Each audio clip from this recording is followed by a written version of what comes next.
Hi, my name is Alyssa Fox. I have chosen to read an excerpt from Tuck Everlasting. It is a book by Natalie Babbitt. I chose this book because it is the first chapter book I've ever read and because it holds a great lesson that you should never take things in life for granted. So I will read chapter 12. The sky was a ragged blaze of red and pink and orange, and its double trembled on the surface of the pond like colors spilled from a paint box. The sun was dropping fast now, a soft red, sliding egg yolk, and already to the east there was a darkening to purple. Winnie, newly brave with her thoughts of being rescued, climbed boldly into the rowboat. The hard heels of her buttoned boots made a hollow banging sound against its wet boards, loud in the warm and breathless quiet.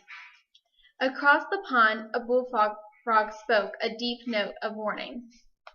Tuck climbed in too, pushing off and settling the oars into their locks, dipped them in the silty bottom in one strong pull.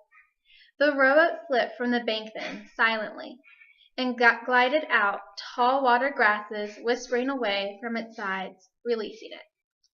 Here and there the still surface of the water dimpled, and the bright rings spread noiselessly and vanished. "Feeding time," said Tuck softly. And Winnie, looking down, saw hosts of tiny insects skittering and skating on the surface. "Best time of all for fishing," he said, "when they come up to feed." He dragged on the oars. The rowboat slowed and began to drift gently toward the farthest end of the pond. It was so quiet that Winnie almost jumped when the bullfrog spoke again. And then, from the tall pines and birches that ringed the pond, a wood thrush quarreled.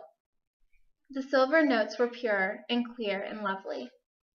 "Know what that is, all around us, Winnie?" said Tuck, his voice low.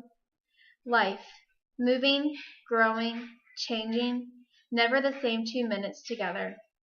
This water, you look at it every morning, and it looks the same, but it ain't. All night long it's been moving, coming in through the stream, back there to the west, slipping out through the stream down east here. Always quiet, always new, moving on. You can't hardly see the current, can you? And sometimes the wind makes it look like it's going the other way. But it's always there. The water's always moving on. And someday, after a long while, it comes to the ocean." They drifted in silence for a time. The bullfrog spoke again, and from behind them, far back in some reedy, secret place, another bullfrog answered. In the fading light, the trees along the banks were slowly losing their dimensions, flattening into silhouettes clipped from black paper and pasted to the paling sky.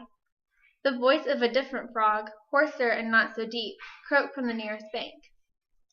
"Know what happens then," said Tuck, "to the water?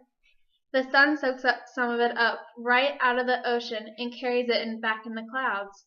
And then it rains, and the rain falls into the stream, and the stream keeps moving on, taking it all back again. It's a wheel, Winnie. Everything's a wheel, turning and turning, never stopping. The frogs is part of it, and the bugs, and the fish, and the wood thrush too, and people, but never the same ones, always coming in new, always growing and changing, and always moving on. That's the way it's supposed to be. That's the way it is.